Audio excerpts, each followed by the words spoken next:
Welcome back to my channel learn with Rashmi. तो आज की वीडियो है हमारी chapter 9 class 11th business studies internal trade. जैसा आप सबको पता है हमारा पर्पस होता है, मेरा पर्पस है इस चैनल पर वीडियो आपको ईजीएस्ट वे में समझाना और ट्रिक्स के साथ आपको टॉपिक्स लर्न कराना। तो चलिए शुरू करते हैं वीडियो को। चैनल पर नए हैं तो चैनल को सब्सक्राइब कर लेना। आपसे एक रिक्वेस्ट है, वीडियो को शेयर ज़रूर करें अपने दोस्तों के साथ, अपने फ्रेंड्स के साथ, अपने क्लासमेट्स के साथ और एंजॉय करें वीडियो को। कमेंट में ज़रूर बताएं आपको कौन सी ट्रिक अच्छी लगती है या कौन सा टॉपिक आपको ज़्यादा इंटरेस्टिंग लगा। चलिए, चैप्टर है हमारा इंटरनल ट्रेड। तो इंटरनल ट्रेड, इंटरनल मतलब होता है अंदर, ठीक है, और ट्रेड का मतलब होता है buying and selling of goods and services, सामान को खरीदना या बेचना, ठीक है। सेम ऐसे सर्विस को देना या लेना, राइट। तो buying and selling of goods and services takes place within a country. जब एक ही कंट्री के अंदर अंदर किसी भी सामान को या सर्विस को खरीदा और बेचा जाता है तो उसे बोलते हैं इंटरनल ट्रेड, ठीक है। इसमें जो पेमेंट होती है वो केवल होम करेंसी में होगी, मतलब गांधी जी का नोट ही चलेगा हमारे इंडिया में, ठीक है, और दूसरी करेंसी में हम डीलिंग नहीं करेंगे। Then there are no or very few formalities to be completed by the traders। यहाँ पर क्या होगा, या तो बहुत कम फॉर्मेलिटीज होंगी या बिल्कुल नहीं होंगी ट्रेड करने के लिए, ठीक है। तो फॉर्मेलिटीज बहुत ज़्यादा नहीं होती। अगर आपको ट्रेड करना है तो ऐसा नहीं है बहुत सारे डॉक्यूमेंट्स आपको साइन करने हैं, लीगल फॉर्मेलिटीज आपको पूरी करनी है, तो वो सब नहीं होगा। Then various local modes of transport can be used for the transfer of goods and services।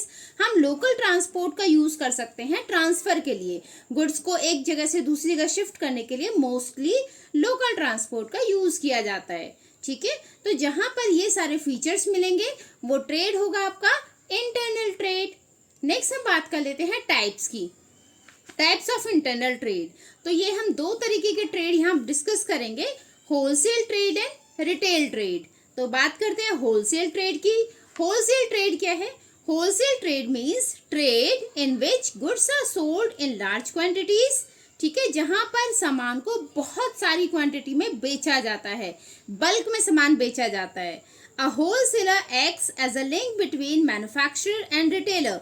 देखिए, होलसेलर मैन्युफैक्चरर और रिटेलर के बीच का काम करता है। कोई भी सामान बनेगा मैन्युफैक्चरर के पास रहेगा, मैन्युफैक्चरर सामान बनाता है, ठीक है, इसके पास से सामान किसके पास जाएगा? होलसेलर के पास, होलसेलर खरीदेगा, होलसेलर से सामान किसके पास जाएगा? रिटेलर के पास, ठीक है। तो होलसेलर इन दोनों के बीच में एक लिंक क्रिएट करता है, मैन्युफैक्चरर और रिटेलर के बीच में, ठीक है। तो यहाँ पर एक लिंक प्रोवाइड करता है होलसेलर, ठीक। तो जहां पर भी सामान एक बल्क में बेचा जाता है, एक बड़ी क्वांटिटी में बेचा जाएगा, उस ट्रेड को हम बोलते हैं wholesale trade. He generally gets specialize in one line of product. ये मोस्टली होलसेलर एक ही लाइन के प्रोडक्ट में डील करता है, एक ही लाइन का प्रोडक्ट रखता है, मतलब एक ही जैसे सामान रखेंगे ये, ठीक है। अब बात कर लेते हैं इनकी कुछ सर्विसेज की। तो होलसेलर लिंक प्रोवाइड कर रहा है मैन्युफैक्चरर और रिटेलर के बीच में, तो इसकी सर्विस भी किस किस के लिए होंगी? मैन्युफैक्चरर और रिटेलर के लिए। तो अब हम बात कर लेते हैं इसकी सर्विसेज की। यहाँ हम बात करेंगे कि होलसेलर की मैन्युफैक्चरर के लिए क्या सर्विसेज प्रोवाइड करता है होलसेलर, ठीक है। मैन्युफैक्चरर को कौन कौन सी सर्विस देता है? First, bearing risk. देखो, रिस्क को बियर करने में हेल्प कराता है होलसेलर, ठीक है। मैन्युफैक्चरर क्या कर रहा है? बहुत सारा सामान बना दिया उसने, लेकिन होलसेलर ने उससे बहुत सारा सामान खरीद लिया, ठीक है। अब आगे फ्यूचर में अगर डिमांड कम हो जाती है, कस्टमर सामान को नहीं खरीदता है या कोई भी लॉस होता है, स्टोरेज सामान का कहाँ रखे, कैसे उस सामान को प्रोटेक्ट करे डिमांड होने तक, तो ये सारा रिस्क अब किसका आ गया? होलसेलर का, क्योंकि मैन्युफैक्चरर ने सामान बनाया और सामान किसके पास आ गया? अब होलसेलर के पास। तो रिस्क भी सारा किसके पास आ जाता है? होलसेलर के पास। तो मार्केट में सामान सेल होगा या नहीं होगा, मैन्युफैक्चरर तो बेच चुका अपने सामान को, अब आगे वो सामान कस्टमर खरीदता है नहीं खरीदता है, डिमांड उसकी कब तक होती है, स्टोरेज उसे कब तक करना है, ये सारा रिस्क किसका होता है? होलसेलर का। तो होलसेलर रिस्क को बियर करने में हेल्प करता है। देन स्टोरेज, स्टोरेज जैसे मैं अभी बात कर रही थी कि जरूरी नहीं है सामान आज बना है तो आज ही उसकी डिमांड आ जाए, हो सकता है डिमांड क्रिएट होने में टाइम लग जाए, तो उस टाइम तक सामान को कहाँ संभाल के रखेंगे, कहाँ स्टोर करके रखेंगे, ये सारी अब जिम्मेदारी किसकी हो गई? होलसेलर की, ठीक है। तो मैन्युफैक्चरर को स्टोरेज फैसिलिटी एक प्रोवाइड करता है, मतलब मैन्युफैक्चर का सामान अब किसके पास है, होलसेलर के पास, तो उसे स्टोरेज करने का जो काम है, जो स्टोरेज करने की जो रिस्पॉन्सिबिलिटी है, वो भी किसकी आ जाती है, होलसेलर की। तो उस सामान को स्टोर करने में हेल्प करता है, ये सामान को स्टोर करके रखता है।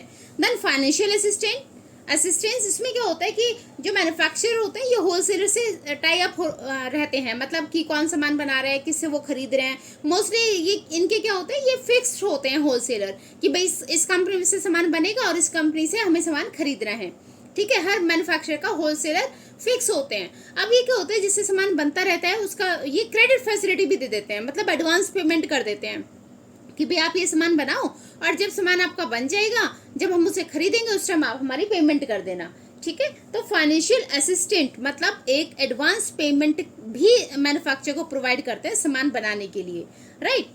फैसिलिटेट लार्ज स्केल प्रोडक्शन, ये क्योंकि बल्क में सामान खरीदते हैं तो मैन्युफैक्चरर बल्क में बनाएगा भी, है ना, तो उन्हें मोटिवेट करते हैं ज्यादा सामान बनाने के लिए, ज्यादा प्रोडक्शन करने के लिए, right. Then facilitate production continuity बनी रहती है, क्योंकि ये सामान खरीदते रहते हैं मैन्युफैक्चरर से, लगातार ज्यादा सामान खरीदते रहते हैं, जिससे क्या होता है इनका भी प्रोडक्शन कंटिन्यू चलता रहता है, ये अपना सामान लगातार बनाते रहेंगे, right. Helps in marketing function, भाई मार्केटिंग का जो सारा काम है वो अब किसका है, होलसेलर का, है ना। मैन्युफैक्चरर ने तो अपना सामान बेच दिया, लेकिन आगे उस सामान को कैसे रिटेलर तक पहुंचाना है, कैसे सामान को बेचना है, ये सारी जो रिस्पॉन्सिबिलिटी होती है, ये सारी जो जिम्मेदारी होती है किसकी है, होलसेलर की। तो होलसेलर यहाँ पर मैन्युफैक्चरर का काम इजी करता है, उसके सामान को सेल कराने में हेल्प करता है। तो सारे मार्केटिंग फंक्शंस के सामान को कैसे डिस्प्ले करना है, रिटेलर्स को कैसे बेचना है सामान, कहाँ कहाँ उसे सामान को डिस्ट्रीब्यूट करना होगा, ये सारे काम अब कौन करता है, ये सारी रिस्पॉन्सिबिलिटी कौन ले लेता है, होलसेलर, राइट। तो मैन्युफैक्चरर की उसे कोई मार्केटिंग करने का कोई जरूरत ही नहीं पड़ती, क्योंकि होलसेलर से सारा सामान खरीद रहे और होलसेलर आगे रिटेलर्स को बेच रहा है, ठीक है। देन एक्सपर्ट एडवाइस, यह एक्सपर्ट एडवाइस भी प्रोवाइड करता है मैन्युफैक्चरर को। जैसे मैंने बात करी अभी कि मैन्युफैक्चरर होलसेलर्स के से लिंक में रहता है, होलसेलर रिटेलर के साथ लिंक में रहता है, तो यहाँ से रिटेलर से सारी इंफॉर्मेशन होलसेलर के पास आती है कि मार्केट में क्या सामान की डिमांड चल रही है, कस्टमर क्या चाहता है, क्या उसकी एक्सपेक्टेशंस है, ये सारी इन्फॉर्मेशन ये होलसेलर को पास करेगा और होलसेलर सेम इन्फॉर्मेशन मैन्युफैक्चरर को बताएगा कि भाई मार्केट में जो कस्टमर की डिमांड है ना ऐसी है, तो आपको इस तरीके से प्रोडक्ट बनाने हैं। तो ये क्या करता है, एक्सपर्ट एडवाइस भी मैन्युफैक्चरर को देता है, मैन्युफैक्चरर की एडवाइस देता है कि आपको किस सामान को बनाना है, किस तरीके से बनाना है, या कस्टमर क्या चाहता है, ठीक है, वो एडवाइस भी मैन्युफैक्चरर को प्रोवाइड करता है, राइट। अब देख लेते हैं इन्हें लर्न कैसे करें। तो ट्रिक की बात करते हैं। आर्मी के जवान किसको नहीं अच्छे लगते, मुझे भी बहुत प्राउड फील होता है अगर मैं कभी आर्मी वालों को देखती हूँ तो ट्रिक बस उसी से रिलेटेड है कि बीएसएफ के जवानों से एक बार फेस टू फेस हेलो करना है, बीएसएफ के जवानों से एक बार फेस टू फेस हेलो करना है। तो B for bearing risk, S for storage, F for financial assistance, F for facilitate large scale production, दूसरा है फैसिलिटेट प्रोडक्शन कंटिन्यूटी, और H for helps in marketing functions, E for expert advice. तो एक बार face to face BSF वालों से hello करना है, ठीक है। तो ये थी हमारी ट्रिक इसे लर्न करने की। नेक्स्ट टॉपिक पर चलते हैं कि होलसेलर की क्या सर्विस प्रोवाइड करता है होलसेलर एक रिटेलर को क्या सर्विस देगा। अब ये होलसेलर रिटेलर के लिए क्या करता है, ठीक है। तो फर्स्ट है मार्केटिंग सपोर्ट। देखो मार्केट में सपोर्ट करता है, मार्केटिंग सपोर्ट करता है, क्योंकि ऑब्वियसली सारी चीज़ें कहीं ना कहीं एडवर्टीजमेंट भी ये करा रहा है ना। तो होलसेलर आपको सारे रिटेलर्स को सपोर्ट करता है एडवर्टाइजिंग में, सेल्स प्रमोशन में, ठीक है, कस्टमर को गुड्स परचेस अट्रैक्ट करने में कि वो सामान को खरीदें, है ना। तो यहाँ पर डिमांड क्रिएट करने में होलसेलर मदद करता है रिटेलर्स की। तो होलसेलर रिटेलर की हेल्प करता है डिमांड क्रिएट करने में, एडवर्टाइजिंग में, ठीक है, नए कस्टमर्स को अट्रैक्ट करने में, राइट। जैसे हमने यहाँ पर देखा कि भाई वो सामान तो उसने मैन्युफैक्चर से सारा होलसेलर के पास है, अब होलसेलर आगे उसे सेल करने के लिए एडवर्टाइजिंग कर रहा है, ठीक है। तो यहाँ पर मार्केटिंग सपोर्ट करता है, रिटेलर्स की हेल्प कर रहा है अलग अलग फंक्शंस प्रोवाइड करके, right. Then economies to scale, अब देखो सस्ता होता है ये सामान क्योंकि होलसेलर बहुत सारी लार्ज क्वांटिटी में सामान खरीदता है, तो जिसकी वजह से उसे डिस्काउंट भी मिलता है मैन्युफैक्चर से। आपने देखा भी होगा, अगर आप बल्क में कोई सामान खरीदेंगे तो उसमें आपको ज्यादा डिस्काउंट मिलता है ना, डिस्काउंट भी बड़ा मिलता है। तो ये डिस्काउंट कहीं ना कहीं रिटेलर्स के साथ भी शेयर किया जाता है, मतलब सामान सस्ता हुआ, अब ये कहीं ना कहीं सस्ते सामान के साथ ही वो रिटेलर को आगे बेचेगा, है ना। तो रिटेलर को भी कहीं ना कहीं इसमें डिस्काउंट मिल जाता है क्योंकि रिटेलर भी उससे सामान खरीद रहा है होलसेलर से, राइट। तो ये डिस्काउंट अब रिटेलर के पास आ जाता है, तो इसमें उस रिटेलर को प्रॉफिट मार्जिन ज्यादा हो जाता है, तो मतलब उसे सस्ता सामान मिल रहा है और प्रॉफिट मार्जिन ज्यादा हो रहा है। तो रिटेलर स्मॉल लॉट्स में खरीदता है क्योंकि वो बहुत सारा तो सामान एक साथ नहीं खरीद सकते, लेकिन फिर भी उन्हें उस सामान पर डिस्काउंट मिल जाता है होलसेलर से, ठीक है। नेक्स्ट है अवेलेबिलिटी ऑफ गुड्स। गुड्स की अवेलेबिलिटी बनाने में होलसेलर रिटेलर की मदद करता है क्योंकि होलसेलर के पास बल्क में सामान होता है, एक साथ बल्क में वो सामान खरीदता है। अब वो जब भी रिटेलर को जरूरत होती है स्मॉल लॉट्स की, स्मॉल लॉट वो होलसेलर से खरीद लेता है क्योंकि होलसेलर के पास सामान अवेलेबल होता है क्योंकि मैन्युफैक्चरर से वो सारा सामान एक साथ खरीद चुका। अब उस सामान को धीरे धीरे वो रिटेलर को सेल करता रहता है, तो यहाँ पर जो अवेलेबिलिटी है सामान की वो बनी रहती है, right. Then grant of credit, यहाँ पर देखो ये इसको एडवांस पेमेंट कर रहा था सामान के लिए और यहाँ पर इसे उधार भी दे देता है। तो इनका रिटेलर्स का होलसेलर की बॉन्डिंग चलती रहती है, जैसे इनके साथ थी कि ये सामान एक बार उधार एडवांस पेमेंट की, फिर सामान ले लिया, फिर एडवांस पेमेंट की, फिर सामान ले लिया। ऐसे यहाँ पर क्या होता है, उधार दिया सामान, एक बार उधार दे दिया, नेक्स्ट बार जब रिटेलर खरीदेगा पैसे दे देगा, फिर उधार लिया, फिर खरीदेगा, फिर पैसे दे देगा।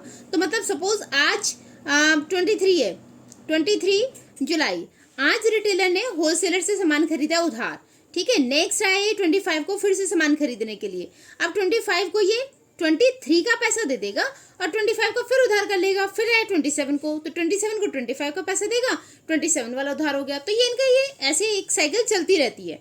तो मतलब यहाँ भी ये क्रेडिट ग्रांट करता है, क्रेडिट फैसिलिटी प्रोवाइड करता है रिटेलर्स को। देन पब्लिसिटी जैसा हमने देखा कि एडवर्टीजमेंट तो ये होलसेलर करता रहता है, होलसेलर सारी एडवर्टीजमेंट करता है सारे ब्रांड्स की क्योंकि उसके पास सारा सामान होता है। भाई देखो मार्केट में जो दिखता है वही बिकता है ना। अगर होलसेलर के पास किसी कंपनी का सामान है बहुत सारी क्वांटिटी में तो ऑब्वियसली उसकी एडवर्टीजमेंट हो गई, है ना, अपने आप ऑटोमेटिकली पब्लिसिटी हुई सामान की, राइट। तो यहाँ होलसेलर क्या करता है, एडवर्टाइजमेंट करता है किसी भी ब्रांड का क्योंकि वो उसके सामान खरीद रहा है, उसका सामान अपने पास रख रहा है। तो यही पब्लिसिटी हेल्प करती है रिटेलर्स को कि वो अपने सामान को ज्यादा बेच पाए, है ना। उसी पब्लिसिटी के साथ रिटेलर अपने सामान को आगे बेच पाता है, राइट। अब होलसेलर कभी कभी क्या करते हैं, ये पैम्पलेट्स भी डिस्ट्रीब्यूट करते हैं, बैनर्स भी लगाते हैं, ठीक है। और जो ट्रांसपोर्ट व्हीकल आपने देखा होगा उसके पीछे बैनर्स लगे रहते हैं कि भाई एडवर्टीजमेंट आपने देखी होंगी, वो सारे काम कौन करवाता है, होलसेलर कराता है, राइट। तो कहीं ना कहीं पब्लिसिटी में होलसेलर रिटेलर की हेल्प करता है, ठीक है। ये सारे काम रिटेलर्स थोड़ा ना कर रहे हैं कि किसी भी व्हीकल के पीछे बैनर लगा दिया, राइट, एडवर्टीजमेंट का। तो ये सब काम कौन करता है, होलसेलर। तो होलसेलर पब्लिसिटी में हेल्प करता है रिटेलर की ताकि वो अपना सामान आसानी से मार्केट में बेच पाए। रिस्क शेयरिंग, यहाँ हमने देखा था कि रिस्क किसका है, सबसे ज्यादा होलसेलर का, क्योंकि मैन्युफैक्चरर से होलसेलर के पास सामान आ गया है, अब होलसेलर से वो स्मॉल लॉट में जा रहा है रिटेलर के पास, तो रिटेलर का रिस्क तो कम है ना, रिटेलर का रिस्क कहीं ना कहीं कम हो जाता है, होलसेलर का रिस्क ज्यादा है। तो रिस्क शेयर करता है होलसेलर के रिटेलर के साथ, ठीक है, क्लियर। अब यहाँ पर जैसे स्टोरेज, रिटेलर तो इतना सारा सामान एक साथ नहीं खरीद सकता, तो उस सामान को स्टोरेज कौन कर रहा है, होलसेलर। तो यहाँ भी रिटेलर की उसने हेल्प की सामान को स्टोर करने में, और जब उसे जरूरत होती है तब वो स्मॉल लॉट्स में सामान खरीदता रहता है, राइट। तो रिस्क को शेयर करने में होलसेलर रिटेलर की हेल्प करता है। नेक्स्ट आ जाता है स्पेशलाइज नॉलेज। स्पेशलाइज नॉलेज में क्या आ गया कि होलसेलर की डायरेक्ट लिंक होती है मैन्युफैक्चरर के साथ, ठीक है। तो उसे पता होता है कौन कौन सी टेक्नोलॉजी है, किस टेक्नोलॉजी के साथ मैन्युफैक्चरर काम कर रहा है या प्रोडक्ट बना रहा है, नए प्रोडक्ट के बारे में रिटेलर्स को बताता है कि भाई कंपनियां अब ये वाला प्रोडक्ट लॉन्च करने वाली हैं, ये इस तरीके से इस टेक्नोलॉजी से प्रोडक्ट बन रहा है, राइट। तो वो सारी इन्फॉर्मेशन किसके साथ शेयर करता है, रिटेलर्स के साथ। रिटेलर्स को नए प्रोडक्ट के बारे में बताएगा, नई टेक्नोलॉजी के बारे में बताएगा, उसके यूजेस के बारे में बताएगा। तो कहीं ना कहीं ये रिटेलर्स को अपडेट करता रहता है, ठीक है। तो ये थे हमारे फंक्शंस जो एक होलसेलर रिटेलर्स को प्रोवाइड करता है सारी सर्विसेज। ठीक है, फिर से बात करते हैं इसकी ट्रिक की, कैसे आप ये याद रखेंगे।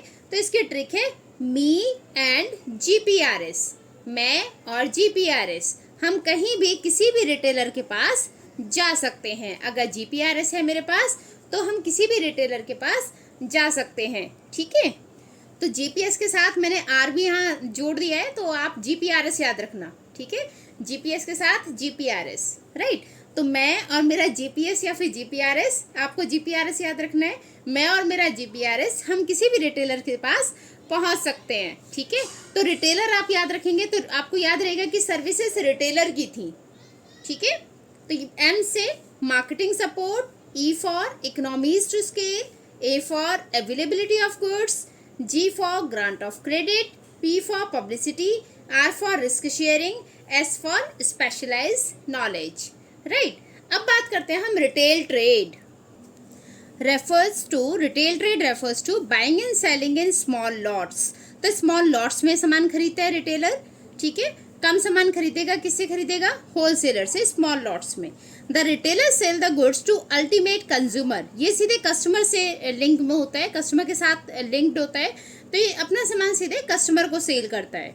And he act as a link between manufacturer and consumer, है ना। तो मैन्युफैक्चरर से होलसेलर, होलसेलर से रिटेलर और रिटेलर से कंज्यूमर। ऐसे ही इसकी सर्विसेज की बात कर लेते हैं। रिटेलर कौन कौन सी सर्विस देता है? मैन्युफैक्चरर को या होलसेलर को।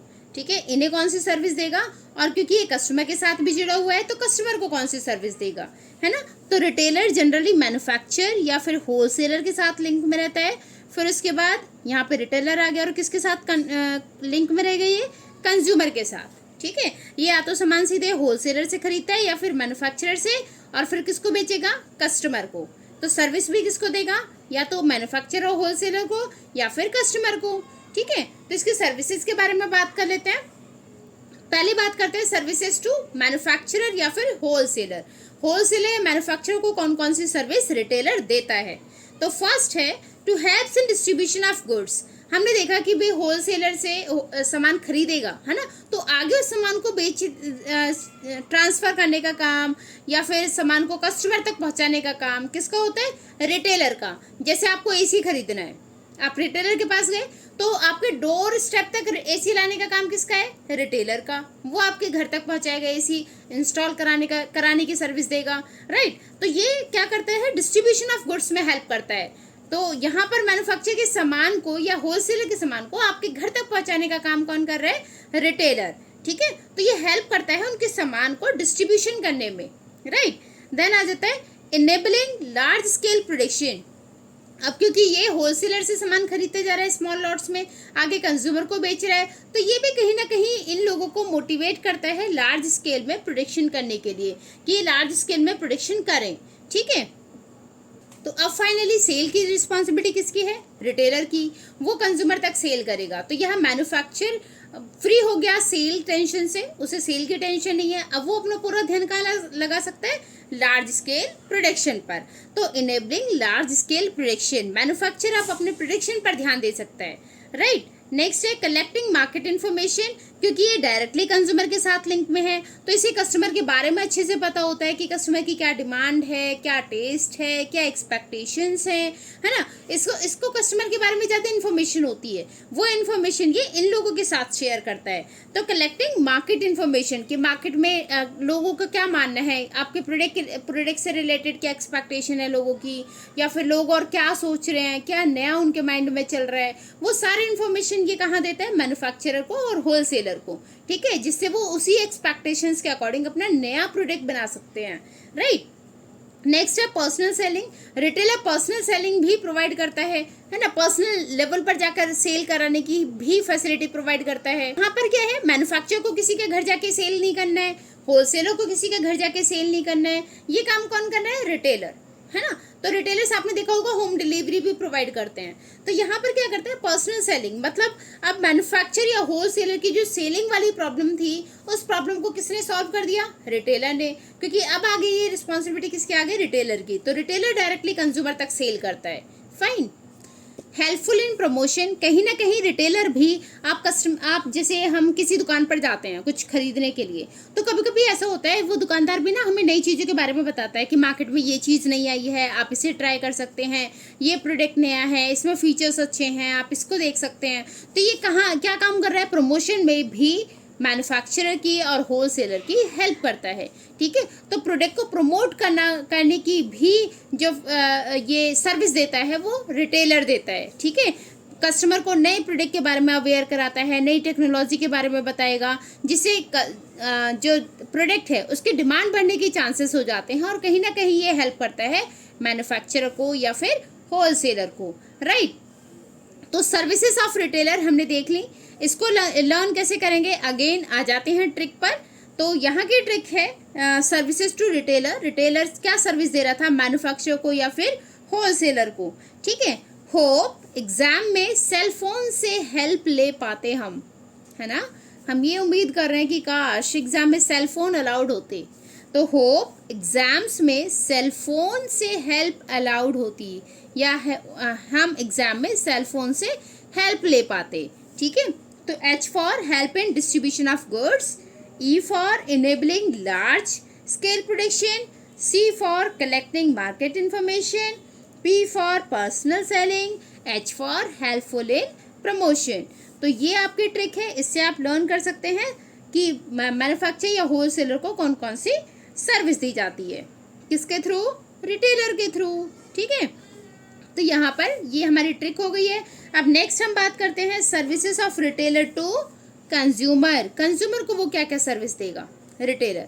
फर्स्ट, न्यू प्रोडक्ट इन्फॉर्मेशन, जैसे मैं अभी यहाँ पे बात कर रही थी कि नए प्रोडक्ट के बारे में इन्फॉर्मेशन देता है रिटेलर्स, है ना। कभी कभी ऐसा होता है कि मार्केट में बहुत सारे प्रोडक्ट आ गए हैं, तो उनके बारे में हमें इन्फॉर्मेशन कहाँ से पता चल जाती है, रिटेलर्स से। ठीक है, जैसे आप दवाई लेने गए फीवर की, आपने बोला फीवर की दवाई दे दो, तो उसने आपको 2 दवाइयाँ दिखा दी, उसने बोला कि ये दवाई भी फीवर की है, बट आप ये लेंगे मार्केट में, नहीं आई ये दवाई भी असर अच्छा करती है, फीवर को जल्दी उतारती है, तो आप ये भी ले सकते हैं। ठीक है, या फिर आप आइसक्रीम भी लेने गए, वो बताएगा कि मार्केट में नया फ्लेवर आया आइसक्रीम का, आप ये फ्लेवर भी ट्राई कर सकते हैं। ठीक है, तो इससे क्या हुआ, वो नए प्रोडक्ट के बारे में इंफॉर्मेशन दे रहे हैं। Right, then convenience in buying, भाई रिटेलर्स कहाँ होते हैं, आपके आसपास ना, तो रिटेलर्स की शॉप हमारे आसपास होती है, तो कन्वीनियंट होता है परचेस करना, हम आराम से खरीद सकते हैं। राइट, क्रेडिट फैसिलिटी, जो उनके रेगुलर कस्टमर होते हैं उनको क्रेडिट फैसिलिटी भी देते हैं, है ना। ठीक है, तो वो क्रेडिट फैसिलिटी भी प्रोवाइड की जाती है, वहाँ उधार भी हो जाता है। अगर आप उनके अच्छे कस्टमर हैं, आपके साथ उनकी अच्छा रिलेशनशिप है, तो क्या करते हैं वो, बाई चांस मैं सामान खरीदने गई, मेरे पास 500 रुपीज़ थे, अब मैंने जब सामान खरीदा वो पहुँच गया 800 रुपीज़ का, तो उसने बोला कोई बात नहीं मैडम, आप 500 दे दो, 300 रुपये कल दे जाना। ठीक है, तो ये क्या हुआ, क्रेडिट फैसिलिटी दे दी, तो वो क्रेडिट फैसिलिटी भी प्रोवाइड करते हैं। होम डिलीवरी, है ना, पिज्ज़ा मंगाना है, घर पर आकर देके चला गया, ये क्या था, होम डिलीवरी भी प्रोवाइड करते हैं। ठीक है, आपने फ्रिज खरीदा, फ्रिज आपके घर तक रख के गए, वो क्या था, होम डिलीवरी, तो होम डिलीवरी भी प्रोवाइड करते हैं रिटेलर्स कंज्यूमर को। Then regular availability of product, supply maintain करके रखते हैं, अवेलेबल करा के रखते हैं आपके प्रोडक्ट को। और अगर बाई चांस खत्म हो जाता है कोई प्रोडक्ट, तो आपने देखा होगा, आप शॉप पर गए, आपने पूछा कि भैया ये वाला सामान है क्या, वो बोलते कि आज तो नहीं है बट हम कल दिलवा देंगे, है ना। तो अवेलेबिलिटी आपके लिए बना के रखते हैं, प्रोडक्ट अवेलेबल कराने का काम करते हैं। Right, then demonstration and after sale service, आपको बताएंगे प्रोडक्ट के यूज़ के बारे में, उसके फीचर्स के बारे में। देन आफ्टर सेल सर्विस भी प्रोवाइड करते हैं, बाई चांस आपको इंस्टॉल कराना है किसी प्रोडक्ट को, वो सर्विस आपको प्रोवाइड करेंगे। कुछ उसमें प्रॉब्लम आ गई है तो आप कंप्लेन किसके पास करेंगे, होलसेलर के पास थोड़ी ना जाएंगे, किसके पास जाएंगे आप, रिटेलर के पास। तो रिटेलर आफ्टर सेल सर्विस भी प्रोवाइड करता है, अगर आपके प्रोडक्ट में कोई प्रॉब्लम है तो उस प्रॉब्लम को भी शॉर्ट आउट करेगा, उसकी कंप्लेन आपकी कंप्लेन पर रिएक्ट भी करेगा, है ना, उसका सॉल्यूशन निकालेगा। तो आफ्टर सेल सर्विस और डेमोन्स्ट्रेशन सर्विस भी कंज्यूमर को प्रोवाइड की जाती है रिटेलर्स के थ्रू। राइट, अब इसकी ट्रिक, इसे कैसे लर्न करेंगे, तो ट्रिक्स ही ट्रिक्स हमारे चैप्टर में, और आपके लिए एंजॉय करिए इन ट्रिक्स को, लर्न करिए इन ट्रिक्स के थ्रू, ताकि एग्जाम में आप कोई भी पॉइंट मिस ना करें।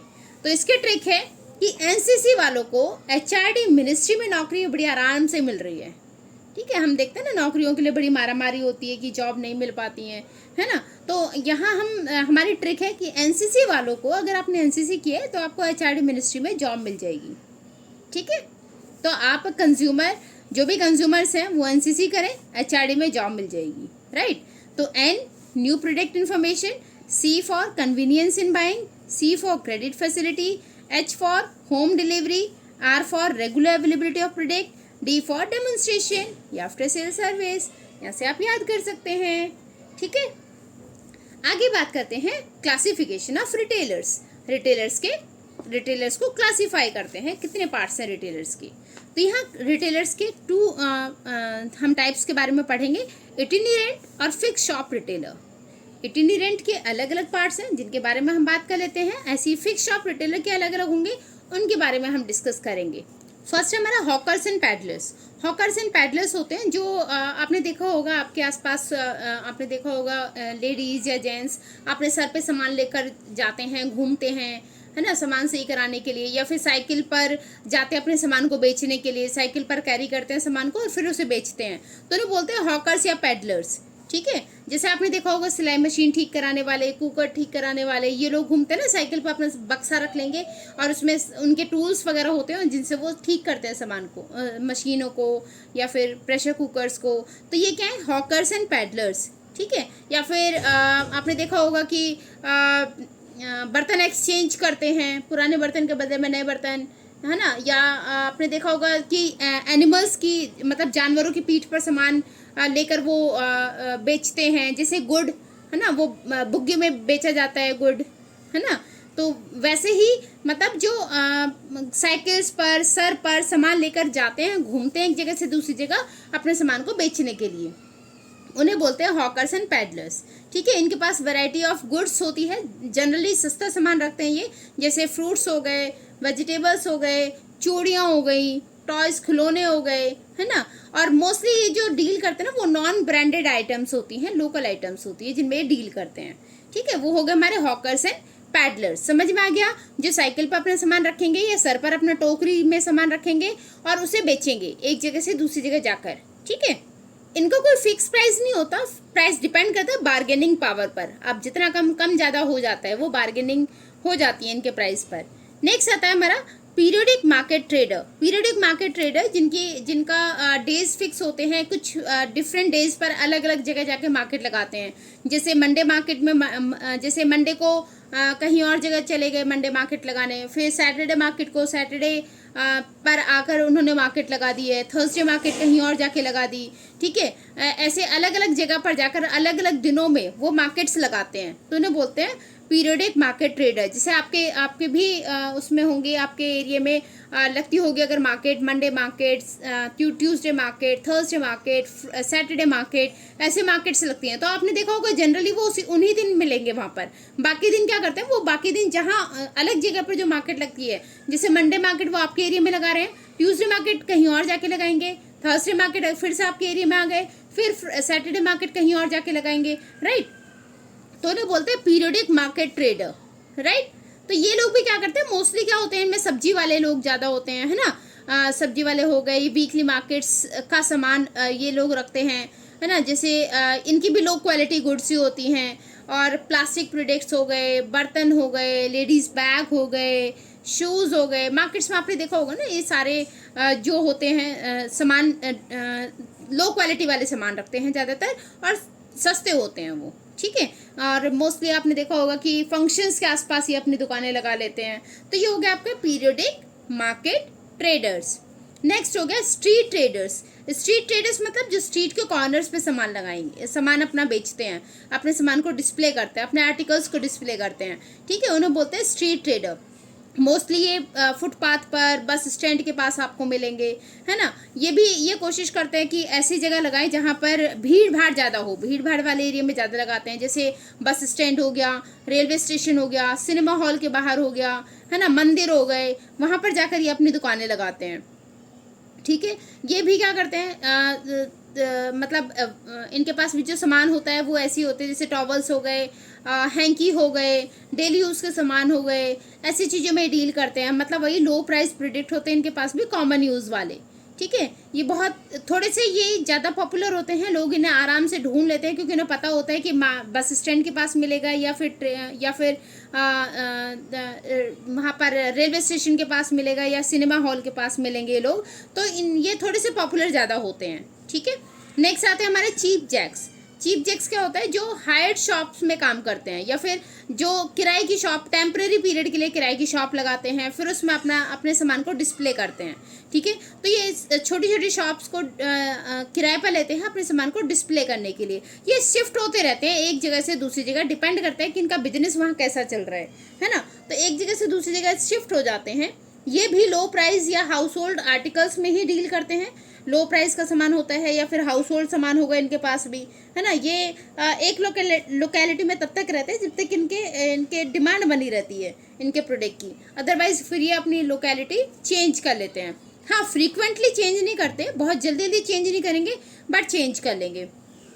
अब इनमें थोड़ा सा डिफरेंस देख लो। हॉकर और पैडलर आपको मोस्टली डोर स्टेप तक सामान प्रोवाइड करते हैं, ठीक है, जबकि स्ट्रीट ट्रेडर आपको ज़्यादातर मिलेंगे बस स्टेशन के पास या रेलवे स्टेशन के पास।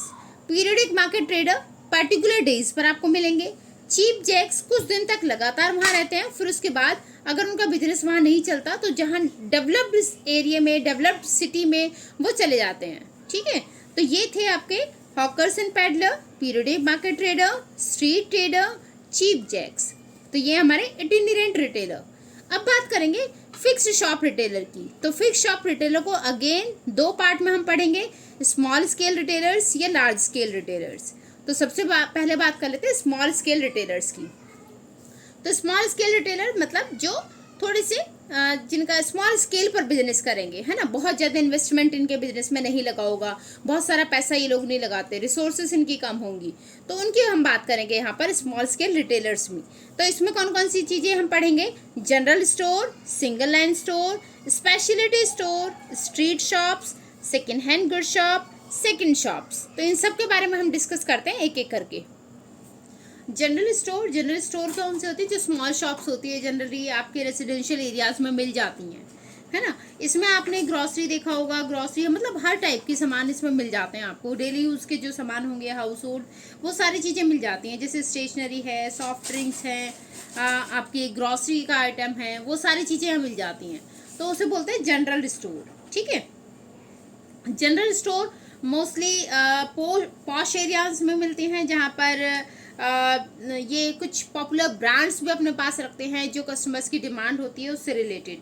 फ्री होम डिलीवरी भी प्रोवाइड की जाती है, क्रेडिट फैसिलिटी भी देते हैं। मोस्टली ये डील करते हैं लार्ज वैरायटीज़ में, है ना। अलग अलग टाइप के सामान आपको यहाँ मिल जाते हैं देखने को। नेक्स्ट हमारा single line store. Single line store ये भी छोटी शॉप ही होती है, पर ये जनरली डील करती है एक ही लाइन के प्रोडक्ट में, एक ही जैसा सामान मिलेगा। जैसे जनरल स्टोर में आपको सब कुछ मिल रहा था, हाउस होल्ड सामान, ग्रॉसरी भी मिल रही है, स्टेशनरी मिल रही है, सॉफ्ट ड्रिंक भी मिल रही है ना। सिंगल लाइन स्टोर में एक ही टाइप के आपको प्रोडक्ट मिलेंगे, एक ही लाइन में ये डील करते हैं। जैसे आपने देखा होगा गारमेंट शॉप्स होती हैं, है ना, स्टेशनरी शॉप्स जो केवल स्पेसिफिकली स्टेशनरी मिलेगी जहाँ पर, है ना, या फिर आपकी मेडिसिन हो गए, मेडिकल स्टोर जहाँ पे मेडिसिन ही मिलेंगे, शूज़ हो गए जहाँ पे केवल शूज़ ही मिलेंगे। तो वो होती है सिंगल लाइन स्टोर, ठीक है, जो एक ही लाइन के प्रोडक्ट में डील करते हैं। ये स्टोर भी आपको हर जगह मिल जाएंगे, मतलब मोस्टली ये भी कन्वीनियंट होते हैं, इजीली आपको मिल सकते हैं अपने आसपास। ये मार्केट एरिया में ज़्यादा मिलती है आपको, मार्केट प्लेस में ऐसी शॉप्स ज़्यादा मिलेंगी, जैसे अग्रवाल स्वीट्स हो गई, हल्दीराम हो गया, है ना। स्पेशली एक ही लाइन में जो डील करते हैं। खाना है तो खाने का ही सामान मिलेगा बस, गारमेंट्स है तो गारमेंट्स ही मिलेंगे बस, राइट, शूज़ है तो शूज़ ही मिलेंगे बस, राइट। तो वो हो गए सिंगल लाइन स्टोर, क्लियर। अब बात कर लेते हैं हम स्पेशलिटी स्टोर्स की। स्पेशलिटी स्टोर्स में आ जाएंगे आपके, स्पेशलिटी में आ जाता है स्पेशल जिनकी स्पेशलिटी होती है किसी चीज़ में, जैसे बंगाली रसगुल्ला, उनकी स्वीट्स हो गई, ठीक है, मथुरा के पेड़े वो हो गए आपके, ठीक है, या फिर किड्स गारमेंट जहाँ केवल बच्चों के कपड़े मिल रहे हैं। यहाँ पर क्या था, गारमेंट स्टोर है जिस पर सबके कपड़े मिल रहे हैं, यहाँ पर आ गया किड्स गारमेंट, केवल बच्चों के मिलेंगे, ठीक है। यहाँ पर क्या था आपका हल्दीराम आ गया जिसमें सारी स्वीट्स मिल रही हैं, यहाँ पर स्पेशलिटी आ गई, मथुरा के पेड़े स्पेशल आ गए, ठीक है। तो वो हो गए स्पेशलिटी स्टोर। आई होप आपको दोनों में कोई कंफ्यूजन नहीं होगी। नेक्स्ट बात कर लेते हैं, नेक्स्ट आती है स्ट्रीट शॉप्स। स्ट्रीट शॉप्स होती हैं आपकी जो मोस्टली रोड के किनारे आपको मिलेंगी, है ना, रोड क्रॉस कर रहे हैं उस वहाँ पर आपको मिलेंगी, कॉर्नर्स पर आपको मिलेंगी कॉलोनीज के, वो जाती है स्ट्रीट शॉप्स, है ना। इनके पास लिमिटेड स्पेस होता है, लिमिटेड स्पेस में ही ये अपने गुड्स को डिस्प्ले करते हैं, अपने सामान को डिस्प्ले करते हैं। लो वैरायटी गुड्स भी इनके पास होती हैं।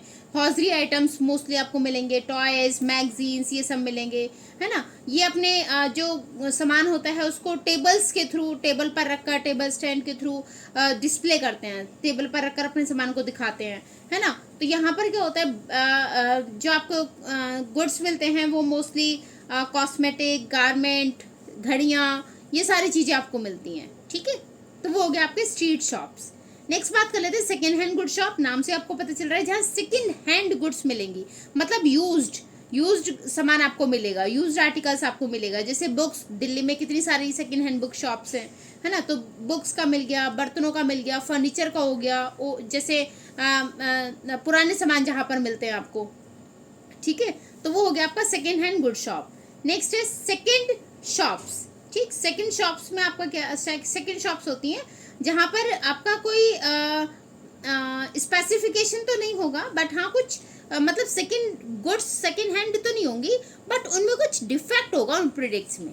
जैसे सेकेंड हैंड गुड्स में क्या था, यूज्ड थी वो, यहाँ यूज तो नहीं होंगी, बट सामान में थोड़ा थोड़ा आपको कुछ डिफेक्ट मिलेगा, है ना। उनमें कुछ डिफेक्ट रहता है उन सामान में, और ये आपका मैन्युफैक्चरिंग डिफेक्ट की वजह से होता है कि बनाते टाइम कुछ प्रॉब्लम हो गई है, कुछ एरर्स आ गए, उसमें डिफेक्ट आ गए हैं, ठीक है। तो ये भी आपके ये होती हैं आपकी सेकंड शॉप्स, राइट। यहाँ पर ये डिस्काउंट के साथ सामान मिलता है, क्योंकि इनमें कुछ डिफेक्ट होता है, इसलिए हैवी डिस्काउंट यहाँ पर इन सामानों पर आपको अच्छा मिल जाएगा। तो कभी कभी ऐसा होता है कि माइनर डिफेक्ट होता है तो लोग ऐसी चीज़ें खरीद लेते हैं क्योंकि इस पर डिस्काउंट हैवी मिलता है ना। तो इन पे जो आपके जो मैन्युफैक्चरर होते हैं वो सेकंड शॉप को जनरली बनाते हैं अपने जो डिफेक्टिव प्रोडक्ट्स है उसको क्लियर करने में। तो सेकंड शॉप होती है उनकी, वहाँ पर जो उनके सामान डिफेक्टिव होता है उसको सेल करते हैं, उसको बेचते हैं, ठीक है। कभी कभी ये जो शॉप्स होती हैं वो हॉल में, बैंकेट हॉल में किराए लेकर वहाँ पर अपने सामान को डिस्प्ले किया जाता है, वहाँ पर सामान को बेचा जाता है, ठीक है। तो second hand shop generally manufacture भी अपनी रखते हैं जो अपने डिफेक्टिव सामान को बेचते हैं हैवी डिस्काउंट के साथ। फिर से एक बार देख लो, जनरल स्टोर जहाँ पर आपको सारा सामान मिलेगा, ये आपको जनरली आसपास के एरिया में मिल जाती हैं, ठीक है। सारा सामान इस पर मिलता है। सिंगल लाइन स्टोर में एक ही जैसा सामान मिलेगा, कपड़े हैं तो कपड़े मिलेंगे, शूज़ है तो शूज़ ही मिलेंगे, ये भी जनरली आपको मार्केट प्लेस में मिल जाती हैं। स्पेशलिटी शॉप स्टोर, स्पेशलिटी होती है इनकी किसी चीज़ में, उससे रिलेटेड ये सामान बेचते हैं। जैसे किड्स गारमेंट हो गया, बंगाली रसगुल्ले हो गए, मथुरा के पेड़े हो गए, राइट। स्ट्रीट शॉप जो रोड के किनारे मिलती हैं, रोड क्रॉसिंग के टाइम पर, क्रॉसिंग के साइड पर मिलेगी आपको, वहाँ पर मिलती हैं ये दुकानें। ये टेबल वगैरह पर अपनी सामान डिस्प्ले करते हैं, वहाँ पर दिखाते हैं अपने सामान को, जैसे घड़ियों की दुकान हो गई, है ना, मैगजीन्स वगैरह हो गया, right. Then second hand good shop जहाँ पर यूज सामान मिलता है, यूज़ किया हुआ सामान बेचा जाता है, वो हो गया second hand good shop, right. Second shop जहाँ पर डिफेक्टिव आइटम्स को बेचा जाता है हैवी डिस्काउंट के साथ, क्लियर। याद कैसे करेंगे, GS5 small scale retailers, GS5। अब बात कर लेते हैं लार्ज स्केल रिटेलर्स की। तो यहाँ पर हम जनरली तीन चीज़ों के बारे में पढ़ेंगे, डिपार्टमेंटल स्टोर, मल्टीपल शॉप्स या chain store, mail order retailing, और एक ATM भी है, वो भी हम डिस्कस करेंगे, ठीक है। तो पहले बात कर लेते हैं डिपार्टमेंटल स्टोर और मल्टीपल शॉप्स या फिर चेन स्टोर। मल्टीपल शॉप्स को ही चेन स्टोर बोलते हैं, ठीक है। इन दोनों के बारे में डिस्कस कर लेते हैं पहले। देखिए डिपार्टमेंटल स्टोर क्या होता है, जहाँ अलग अलग डिपार्टमेंट बने होते हैं अलग अलग प्रोडक्ट के लिए, उसे बोलते हैं डिपार्टमेंटल स्टोर।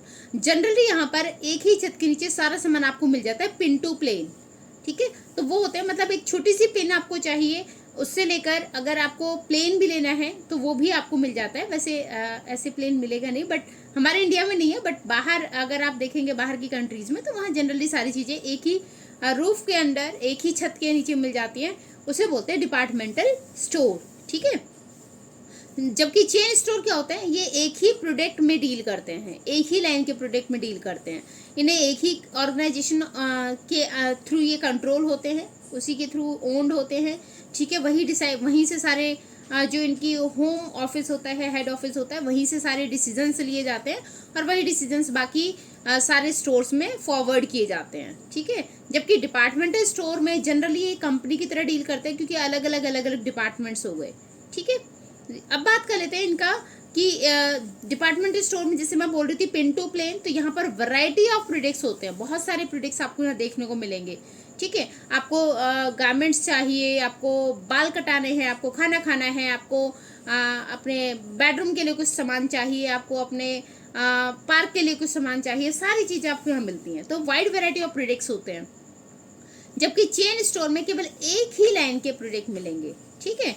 तो डिपार्टमेंटल स्टोर कैश और क्रेडिट दोनों फैसिलिटी ऑफर करता है, but credit facility regular customers को ऑफर की जाती है, ठीक है। जनरल कहाँ होते हैं? जनरली बिग सिटीज़ में होते हैं डिपार्टमेंटल स्टोर, बड़े बड़े शहरों में आपको देखने को मिलेंगे।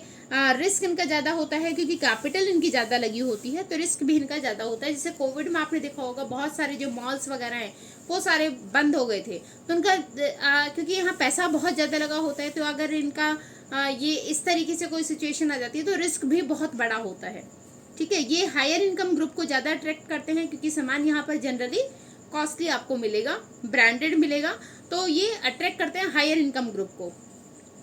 बहुत सारी सर्विसेज भी प्रोवाइड करते हैं, जैसे पोस्ट सर्विस हो गई, रेस्टोरेंट हो गया। मैं आपसे बोली थी ना कि आपको खाना खाना है तो भी आपको मिल जाएगा, आपको बाल कटाने हैं तो भी आपको सर्विस यहाँ मिल जाएगी, आपको शूज़ लेने हैं तो भी मिल जाएगी, कपड़े लेने हैं तो भी मिल जाएगी, सारी सर्विसेज यहाँ मिलती हैं, राइट। अलग अलग जो ये डिपार्टमेंटल स्टोर है आपको अलग जगह पर अलग अलग तरीके से डेकोरेशन की मिल सकती है। जैसे मैं बात करूं अगर डीएलएफ की, तो नोएडा के डीएलएफ को अलग तरीके से डेकोरेट किया गया होगा और दूसरी ब्रांच को अलग तरीके से डेकोरेट किया गया होगा। तो यहाँ पर डेकोरेशन स्टाइल, ये डिस्प्ले स्टाइल सबकी अलग अलग होती है। ऐसा नहीं है कि हर जगह कहीं भी आप डीएलएफ में जाएंगे वो सेम मिलेगा, वो अलग अलग ही होगी, डेकोरेशन अलग मिलेगी आपको, डिस्प्ले स्टाइल अलग अलग मिलेगी, ठीक है। बात करूँ अगर मैं प्राइसेस की, तो इसका जो प्राइस है वो फिक्स नहीं होता, यूनिफॉर्म होता है। मतलब जैसे मैं डेकोरेशन की अगर बात कर रही थी अभी कि डेकोरेशन नोएडा में अलग मिल सकती है, दूसरी ब्रांचेस में अलग मिल सकती है, वैसे ही प्राइस भी अलग अलग होगा, ठीक है। तो प्राइस भी यहाँ का यूनिफॉर्म नहीं होता, एक जैसा नहीं होता, अलग अलग होता है। हर मॉल का अपना अपना अलग प्राइस होता है। देन एडवर्टाइजमेंट ये अपने लोकल सिटी में ही करते हैं क्योंकि वहीं के कस्टमर को ये अट्रैक्ट करते हैं, ठीक है। देन फ्लैक्सिबिलिटी ज़्यादा होती है, इनमें चेंजेस करना बहुत ईजी है, तो ये ज़्यादा फ्लैक्सिबल होते हैं। तो यहाँ की जो भी पॉलिसीज बनाई जाती है वो वहीं के लोकल एरिया को देखकर बनाई जाती हैं, तो फ्लैक्सिबल ज़्यादा होते हैं। तो डिपार्टमेंटल स्टोर कौन से स्टोर थे? जो बहुत सारी वैरायटी ऑफ गुड्स प्रोवाइड करते हैं, अलग अलग डिपार्टमेंट्स होते हैं, अलग अलग प्रोडक्ट के लिए कैश और क्रेडिट फैसिलिटी प्रोवाइड करते हैं अपने रेगुलर कस्टमर्स को, सेंट्रली लोकेटेड होते हैं बिग सिटीज़ में, रिस्क इनका ज़्यादा होता है, अट्रैक्ट करते हैं हायर इनकम ग्रुप को, सर्विसेज बहुत सारी प्रोवाइड करते हैं, जैसे रेस्टोरेंट की हो गई, पोस्ट ऑफिस सर्विस हो गई, अलग अलग डेकोरेशन स्टाइल मिलेगी आपको अलग अलग डिपार्टमेंटल स्टोर्स में। प्राइसेस इनके फिक्स नहीं होते, अलग मिलेंगे, हर मॉल का आपका प्राइस अलग मिलेगा। एडवर्टाइजमेंट इनका लोकल एरिया में होता है, लोकल सिटीज़ में एडवर्टाइजमेंट करते हैं, फ्लैक्सिबल ज़्यादा मिलेंगे, ठीक है। अब बात करते हैं चेन स्टोर की या मल्टीपल स्टोर की। तो मल्टीपल शॉप्स हो गए ये चेन स्टोर, ये जनरली सिंगल ऑर्गेनाइजेशन के थ्रू ओन्ड होते हैं, कंट्रोल होते हैं, ठीक है। यहाँ पर आपको जो मिलेंगे ये अलग अलग कंट्रीज़ में मिलेंगी, ब्रांचेस इसकी ज़्यादा होती हैं, एक ही लाइन में डील करते हैं, एक ही तरह का प्रोडक्ट यहाँ मिलेगा आपको।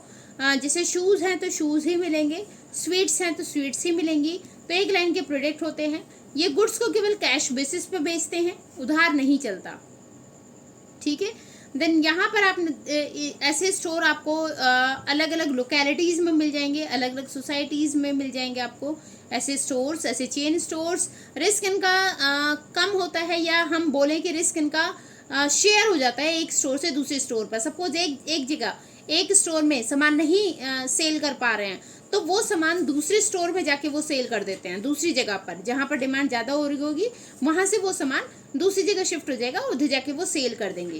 तो इनका जो रिस्क है वो स्प्रेड हो जाता है, सभी स्टोर्स में बट जाता है, ठीक है। कहीं एक जगह का डिमांड नहीं हो रही, तो जहाँ डिमांड हो रही है उस सामान को वहाँ पर भेज दिया जाएगा, वहाँ पर बेचा जाएगा, ठीक है। अट्रैक्ट करते हैं ये सभी इनकम ग्रुप्स को क्योंकि इनके पास सारी वेराइटीज़ होती हैं, एक ही प्रोडक्ट में डील करते हैं, बट प्राइस इनका जो प्राइस होता है वो हर रेंज का होता है, इसलिए ये हर तरीके के ग्रुप जो कस्टमर हैं उनको अट्रैक्ट करते हैं। ये ऐसी कोई सर्विस नहीं देते हैं कि रेस्टोरेंट की सर्विस मिल रही है आपको, या फिर आपको और कुछ आइटम लेना है तो वो आपको मिल जाए, क्योंकि एक ही लाइन का प्रोडक्ट है। फॉर एग्जांपल बाटा शोरूम में आप चले गए तो बाटा शोरूम में आपको रेस्टोरेंट तो ना मिलेगा, है ना, केवल शूज़ ही मिलेंगे आपको, या फिर आपको कपड़े तो ना मिल जाएंगे, राइट। तो यहाँ पर ऐसी कोई अदर सर्विस ये प्रोवाइड नहीं करते, ठीक है। देन इनका जो डेकोरेशन या यूनिफॉर्म स्टाइल होती है, डिस्प्ले स्टाइल होती है, वो हर जगह सेम मिलेगी। जैसे बाटा शोरूम है तो हर जगह लोगो वैसे ही मिलेगा, हर जगह आपको जो यूनिफॉर्मिटी है या सामान को जो रखने का डिस्प्ले स्टाइल है वो सेम मिलेगी, ठीक है। प्राइस इनके फिक्स होते हैं, प्राइस भी यूनिफॉर्म होते हैं, फिक्स होते हैं, प्राइस आपको चेंज नहीं मिलेगा। अगर आप नोएडा के बाटा शोरूम में कोई पेयर खरीद रहे हैं तो वो भी सेम मिलेगा, दिल्ली में आप खरीद रहे हैं बाटा शोरूम से तो वो भी सेम मिलेगा। तो यहाँ प्राइस आपका फिक्स रहता है, प्राइस में चेंजेस नहीं मिलते, हर स्टोर पर सेम प्राइस आपको मिलेगा। एडवर्टीजमेंट इनका नेशनल लेवल पर होता है, ये केवल लोकल एरिया में एडवर्टीजमेंट नहीं करते, नेशनल लेवल पर एडवर्टीजमेंट करते हैं, क्योंकि इनकी ब्रांचेस होती है अलग अलग जगह पर, अलग अलग लोकल एरियाज में। तो एडवर्टीजमेंट इनका नेशनल लेवल पर होता है। फ्लेक्सिबिलिटी कम होती है, क्योंकि जो डिसीजन हेड ऑफिस में लिया जा रहा है, जो चीज़ें वहाँ डिसाइड की जा रही हैं, वही पूरे चेन को, वही पूरी स्टोर्स को फॉलो करनी होती हैं। प्राइस किसी हेड ऑफिस में जो डिसाइड हो गया वही प्राइस सारे स्टोर्स में चलेगा। जो भी डिसीजन लिए जाते हैं वो हेड ऑफिस के थ्रू लिए जाते हैं, तो इनमें फ्लेक्सिबिलिटी कम होती है। तो यहाँ फ्लेक्सिबिलिटी आपको कम मिलेगी, ठीक है। तो डिपार्टमेंटल स्टोर हो गया हमारा, मल्टीपल शॉप्स या फिर चेन स्टोर हो गया। अब थर्ड करते हैं मेल ऑर्डर रिटेलिंग। तो मेल ऑर्डर रिटेलिंग किसको बोलते हैं? Mail order retailing refers to buying and selling through postal service without any personal contact. हमारा किसी से कोई पर्सनल कॉन्टेक्ट नहीं होगा। अगर हम पोस्टल सर्विस के थ्रू कुछ भी सामान बेचते हैं या खरीदते हैं तो उसे बोलते हैं मेल ऑर्डर रिटेलिंग, ठीक है। जनरली जो कस्टमर होता है वो शॉपिंग करता है यहाँ पर पोस्ट के थ्रू, और सेलर पोस्ट के थ्रू ही सामान को बेचेगा, ठीक है। तो this is mail order retailing, ठीक है। अब कौन कौन सामान, किस किस टाइप के सामान के लिए मेल ऑर्डर बिजनेस अच्छा रहता है, ये सुटेबल है। तो सामान ऐसा होना चाहिए जो पेरिशेबल ना हो, जल्दी खराब ना हो, क्योंकि टाइम लगेगा डिलीवर करने में। तो ऐसे सामान में डील नहीं कर सकते जो जल्दी खराब होता है। तो पेरिशेबल गुड्स नहीं होनी चाहिए, ठीक है। Goods cannot be standardized. Standardize का मतलब हो गया कि आपके कोई भी सामान ऐसा नहीं होगा कि आपका सेम स्टैंडर्ड का होगा। सॉरी, शुड बी स्टैंडर्डाइज मतलब अच्छी क्वालिटी का सामान होना चाहिए, उसी को आप यहाँ से परचेस कर सकते हैं। लोकल सामान में डील नहीं की जाती जनरली, ठीक है। गुड्स शुड नॉट बी बल्कि, हैवी सामान में हम डील नहीं कर सकते, हैवी सामान में मेल ऑर्डर बिजनेस नहीं कामयाब हो सकता। तो मेल ऑर्डर बिजनेस हैवी सामान के लिए नहीं है। देन बात करें तो ऐसा सामान होना चाहिए जिसे आप जल्दी से आसानी से हैंडल कर सकते हैं, संभाल सकते हैं, ठीक है। आगे मैं बात करूं तो goods should be easily explained through pictures and descriptions। जो भी यहाँ पर शॉपिंग होगी वो जनरली ऐसे सामान की होती है जिसे पिक्चर्स के थ्रू या डिस्क्रिप्शंस के थ्रू आप समझ सकते हैं, उसके फीचर्स समझ सकते हैं, उसकी क्वालिटी के बारे में समझ सकते हैं। तो उन सामान में डील किया जाता है, ठीक है। ऐसे सामानों के साथ, ऐसे सामानों में हम डील करेंगे, ऐसे गुड्स में डील करेंगे जिसको पिक्चर्स या डिस्क्रिप्शन के थ्रू हम अच्छे से एक्सप्लेन कर सकते हैं, ठीक है। जैसे कपड़े हो गए, है ना, उसमें पिक्चर्स में डिज़ाइन आ जाता है, उसका फैब्रिक आ जाएगा, उसका डिस्क्रिप्शन आ जाएगा कि क्या मतलब वैरायटी क्या है, सारी चीज़ें डिटेल एक्सप्लेनेशन हो जाती है। तो ऐसे सामान में डील किया जाता है जिसको एक्सप्लेन करना ईजी होता है पिक्चर्स या डिस्क्रिप्शन के थ्रू, उनमें हम मेल ऑर्डर बिजनेस कर सकते हैं, या उन सामान के लिए मेल ऑर्डर बिजनेस सुटेबल है। Good should be branded, branded सामान के साथ डील करेंगे, ठीक है। जैसे मैंने यहाँ पे बताया स्टैंडर्डाइज में कि जो शेप कलर साइज होगा वो सेम होना चाहिए, या फिर ब्रांडेड गुड्स में आप डील करोगे। लोकल सामान में डील नहीं की जाती जनरली मेल के थ्रू, राइट। तो मेल ऑर्डर रिटेलिंग क्या था? जिसमें सामान को खरीदा या बेचा जाता है पोस्टल सर्विस के थ्रू, राइट। अब अगर मैं इसके थोड़ा सा बात करूँ स्टेप्स के बारे में कि कैसे मेल ऑर्डर ये बिजनेस किया जाता है या इसके फीचर्स क्या हैं, तो सबसे पहले देखो एक ना लिस्ट होती है, मेलिंग लिस्ट। एक मेलिंग लिस्ट होगी जिसमें सारी चीज़ें इनकी लिस्ट में डिस्क्राइब रहती हैं कि क्या क्या उसमें मेल ऑर्डर हाउस में मतलब इसमें नेम या एड्रेस पोटेंशियल कस्टमर का रहता है मेलिंग लिस्ट में, ठीक है। फिर जो सेलर होता है वो सर्कुलर भेजेगा उस कस्टमर के पास, तो ये कस्टमर का इसमें डिटेल होंगी, कस्टमर की डिटेल होंगी मेलिंग लिस्ट में। फिर जो सेलर होगा वो एक लिस्ट शेयर करेगा, एक सर्कुलर शेयर करेगा, जिसे हम सर्कुलर या फिर कैटलॉग बोल सकते हैं, वो शेयर करता है कस्टमर के साथ। फिर यहाँ से कस्टमर इसे देखेगा और इसके बाद कस्टमर ऑर्डर प्लेस कर देता है। तो कस्टमर ऑर्डर प्लेस करेगा सिलेक्टेड आइटम्स का, जो उसे लेने होंगे उन गुड्स को सिलेक्ट करेगा, उसके लिए ऑर्डर प्लेस करेगा। देन इसके बाद आ जाता है कि उन आइटम्स को केवल स्टैंडर्डाइज आइटम, जैसे हमने यहाँ पढ़ा है स्टैंडर्डाइज आइटम मतलब सेम शेप साइज कलर ऐसे, वो तो क्वालिटी आपकी सेम होनी चाहिए। ऐसा ना हो कि कोई अच्छा सामान है कोई बेकार सामान है, तो स्टैंडर्डाइज में आपका क्वालिटी भी आ जाती है। तो यहाँ पर क्वालिटी जो होगी वो चेक की जाती है। क्वालिटी प्रोडक्ट ही खरीदे जाते हैं मेल ऑर्डर के थ्रू, ठीक है। तो क्वालिटी प्रोडक्ट होंगे जिसमें इंस्पेक्शन की जरूरत नहीं होगी। तो आप अगर क्वालिटी प्रोडक्ट ले रहे हैं तो उसमें इंस्पेक्शन की जरूरत नहीं होगी। जैसे यहाँ ब्रांडेड भी लिखा है, तो आपको पहले से ही पता होगा कि आप ब्रांडेड सामान ले रहे हैं, तो उसमें आपके साथ चीटिंग होने के चांसेस नहीं होंगे या आपको सामान खराब नहीं मिलेगा। आप श्योर होंगे कि सामान अच्छा ही आएगा, ठीक है। वो होता है। उसके बाद पेमेंट कर दी जाती है। ऑर्डर देने के बाद पेमेंट हो जाती है। जब आपके पास सामान आ जाएगा तो पेमेंट हो जाएगी। पेमेंट केवल इसकी वीपीपी के थ्रू ही होती है, रजिस्टर्ड पोस्ट के थ्रू होगी, ठीक है। या तो वीपीपी के थ्रू या फिर रजिस्टर्ड पोस्ट के थ्रू ये पेमेंट होती है। तो ये प्रोसेस है मेल ऑर्डर से सामान मंगाने का या फिर शॉपिंग करने का। पहले मेलिंग लिस्ट, आपको एक मेल डालनी पड़ेगी, उससे उनसे सामान मंगाएंगे, लिस्ट मंगाएंगे कि उनके पास क्या क्या सामान है, ठीक है। ये फिर कस्टमर के साथ सर्कुलर या कैटलॉग्स के थ्रू शेयर की जाती है। वो सारी चीज़ें शेयर की जाएंगी, उनकी डिटेल्स बताई जाएंगी प्रोडक्ट्स की। फिर उसके बाद कस्टमर को जो प्रोडक्ट पसंद आएगा उसके लिए वो ऑर्डर देगा। और फिर यहाँ पर जो ऑर्डर दिया जाएगा वो केवल स्टैंडर्ड या ब्रांडेड चीज़ों के लिए ही आप ऑर्डर देंगे, या वही चीज़ें यहाँ लिस्ट में होंगी, ठीक है। ऑर्डर देने के बाद पेमेंट ऑप्शन होता है वीपीपी या रजिस्टर्ड पोस्ट, इसके थ्रू आप पेमेंट कर सकते हैं, ठीक है। क्लियर हुआ? तो मेनली जनरली क्या था कि एडवर्टीजमेंट के थ्रू प्रोडक्ट्स को देखना है, उसके बाद ऑर्डर शुरू हो जाता है, ऑर्डर प्रोसेसिंग होगा, ऑर्डर रिसीव करेंगे, ऑर्डर को प्लेस किया जाएगा और उसके बाद पेमेंट, राइट।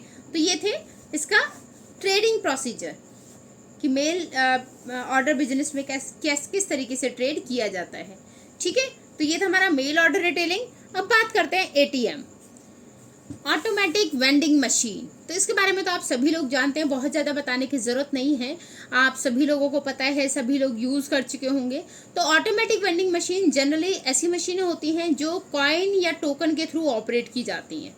इसमें किसी सेल्स पर्सन की ज़रूरत नहीं होती कि कोई बंदा वहाँ खड़ा होगा वो ही सामान आपको देगा, है ना। आपके पास कॉइन होना चाहिए या उसका टोकन होना चाहिए और आप अपनी सर्विस खुद ले सकते हैं। तो जनरली सेल्फ सर्विस के लिए होती हैं, ठीक है। तो ऑटोमेटिक वेंडिंग मशीन ऐसी मशीन है जो ऑपरेट होती है किसी कॉइन या टोकन के थ्रू, ठीक है। मेरिट्स, फायदे क्या हैं? बाइंग राउंड द क्लॉक, आप कभी भी जाकर इससे सामान खरीद सकते हैं, अपनी सर्विस ले सकते हैं। फ्रेश सप्लाई होती है, तभी साथ के साथ आपको वो सामान मिलेगा, तो इसलिए सप्लाई भी फ्रेश होती है। कोई सेल्समैन की यहाँ जरूरत नहीं होती। तो सेल्फ सर्विस होती है, किसी सेल्समैन की जरूरत नहीं होती। आपको केवल कार्ड स्क्रैच करना है या फिर इंसर्ट करना है, कॉइन डालना है, टोकन आपके पास होना चाहिए, तो वहाँ किसी सेल्समैन की ज़रूरत नहीं होती, राइट। आप अपने आप वो सामान ले सकते हैं। तो जो भी कॉइन होगा या टोकन होगा उससे एस्टिमेटेड वेट का या एस्टिमेटेड क्वांटिटी का सामान आपको मिल जाएगा, इसलिए किसी सेल्समैन के यहाँ रिक्वायरमेंट नहीं है। डीमेरिट्स की अगर बात करूँ तो हाई इन्वेस्टमेंट, ऐसी मशीनें बहुत महंगी आती हैं, इसलिए इनमें पैसा बहुत ज़्यादा लगता है, तो हाई इन्वेस्टमेंट होता है। रेगुलर रिपेयर एंड मेंटेनेंस, इन्हें ज़रूरत होती है, बार बार इनकी रिपेयर मेंटेनेंस का ध्यान रखना पड़ता है। तो इनकी रेगुलर बेसिस पे इनका मेंटेनेंस कराना पड़ता है। देन जो भी कॉइन होगा या टोकन होगा वो एग्जैक्ट शेप एंड साइज का होना चाहिए, तभी आप उसका फ़ायदा ले सकते हैं, तभी आप सामान को परचेज कर सकते हैं, या फिर अपना सामान आपको अपना प्रोडक्ट तभी मिलेगा जब आप सही शेप सही साइज का कॉइन इंसर्ट करेंगे या सही टोकन को इंसर्ट करेंगे, ठीक है, तभी ये मशीनें काम करेंगी। जैसे आपने देखा होगा एटीएम भी क्या है, ऑटोमेटिक वेंडिंग मशीन का एक एग्जाम्पल है ना। या फिर मिल्क के लिए, अब आपने देखा होगा मिल्क के लिए भी वेंडिंग मशीन्स लग गई हैं। आपको केवल अमाउंट डालना होता है और वहाँ से उतना ही, जितने अमाउंट आप डालेंगे या टोकन आप डालेंगे उतने अमाउंट का दूध आ जाता है ना। आप डिब्बी में लेना चाहें या अपना घर से बर्तन लेकर जाना चाहिए, जो प्लास्टिक्स को अवॉइड करते हैं, बैग्स को अवॉइड करते हैं, वो वेंडिंग मशीन का यूज़ करते हैं, वहाँ से लेकर आते हैं, है ना। तो वो फ्रेश सप्लाई मिलती है आपको। तो ये हो गया हमारा ऑटोमेटिक वेंडिंग मशीन। अब बात करते हैं लास्ट टॉपिक हमारा goods and service tax, GST. ठीक है। ये जीएसटी यहाँ पर भी आप पढ़ेंगे, अकाउंट्स में पढ़ेंगे, तो दोनों जगह आपकी हेल्प हो जाएगी। जीएसटी मतलब गुड्स एंड सर्विस टैक्स, एक ऐसे टैक्स जो सामान को या सर्विस सप्लाई करने पर आपको देना पड़ता है। ठीक है। तो गुड्स एंड सर्विस टैक्स ये जब शुरू हुआ था इंडिया में, ये हुआ था जुलाई 2017 में शुरू किया गया था। मोटिव क्या था शुरू करने का? One nation one tax. पहले क्या होता था, जीएसटी से पहले अलग अलग टाइप के टैक्स लगते थे, जैसे वैट हो गया, सेल्स टैक्स हो गया, एक्साइज ड्यूटीज हो गई, है ना, बहुत सारे टैक्स लगते थे। तो उन सारे टैक्स को गवर्नमेंट ने बोला कि जब एक ही कंट्री है तो टैक्स भी एक ही होना चाहिए, तो उन सारे टैक्सेस को मर्ज करके केवल एक टैक्स बनाया गया, जीएसटी। मतलब एक कंट्री और एक टैक्स, तो वन नेशन वन टैक्स का ऑब्जेक्टिव था जीएसटी लाने का। देन सबसे बड़ा टैक्स रिफॉर्म यहाँ पर किया गया था, क्योंकि टैक्सेस में चेंजेस किए गए, कुछ टैक्सेस को रिफॉर्म किया गया, चेंजेस करके मर्ज किया गया, तो ये एक टैक्स रिफॉर्म था। मिक्सचर है इसमें इनडायरेक्ट टैक्सेस का, जिसे मैं आपको बता रही थी इससे पहले, सेल्स टैक्स, वैट, वो सब टैक्स लगते थे, तो उन सबको मिक्स करके केवल एक टैक्स बनाया गया, जीएसटी। ठीक है। डुअल जीएसटी, जीएसटी के टाइप्स अलग अलग होते हैं, सीजीएसटी भी है, एसजीएसटी भी है, आईजीएसटी भी है, जो हम आगे थोड़ा सा डिस्कस कर लेंगे। बहुत ज़्यादा डिटेल में आपके सिलेबस में ये नहीं है, बस आपको पता होना चाहिए कि हाँ ये टैक्स हैं। ठीक है। अकाउंट्स में भी आप इन सारी चीज़ों के बारे में पढ़ेंगे, तो डोंट वरी, फिर भी मैं आपको भी बता दूंगी। तो इसमें क्या था, फ़ायदा क्या था, क्यों ये टैक्स लेकर आए, इसका जो पर्पस था, तो कास्केडिंग इफेक्ट का मतलब होता है जो बहुत सारा ये टैक्स फैला हुआ था ना इधर उधर, जीएसटी, सेल्स टैक्स दो, वैट दो, ये सारा उन सबको हटाने का पर्पस था जीएसटी का। ठीक है। चार्ज ऑन सप्लाई, मतलब जो भी आप सप्लाई करेंगे गुड्स एंड सर्विसेज के, उसके ऊपर चार्ज किया जाता है। ठीक है। तो गुड्स एंड सर्विसेज टैक्स समझ में आ गया। जीएसटी जुलाई 2017 में शुरू किया गया था। मोटिव था वन नेशन वन टैक्स का।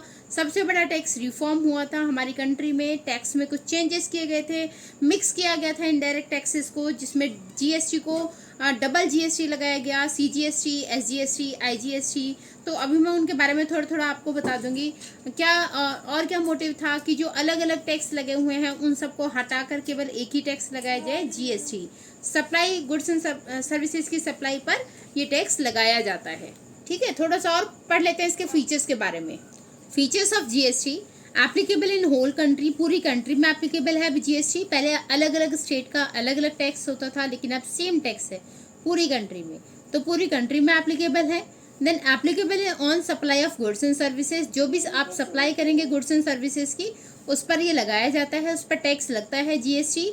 Based on principle of destination, depend करता है आपके डेस्टिनेशन पर। तो ये था, पहले लगता था टैक्स, लगता था पहले ऑरिजिन बेस्ड, जहाँ सामान बन रहा है वहाँ पर टैक्स, बट अब जो टैक्स लगेगा वो कंजप्शन बेस पर लगेगा, तो उसे बोलते हैं प्रिंसिपल ऑफ डेस्टिनेशन। ठीक है। जहाँ कंज्यूम हो रहा है वहाँ पर। नेक्स्ट है एप्लीकेबल ऑन इम्पोर्ट, इम्पोर्ट अगर हम करते हैं तो उस पर भी जीएसटी लगता है।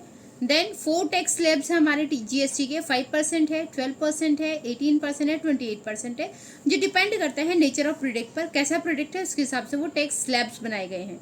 कुछ प्रोडक्ट्स को 5% के अंदर रखा गया है, कुछ को 12%, कुछ 18% और कुछ 28% के अंदर आते हैं। ठीक है।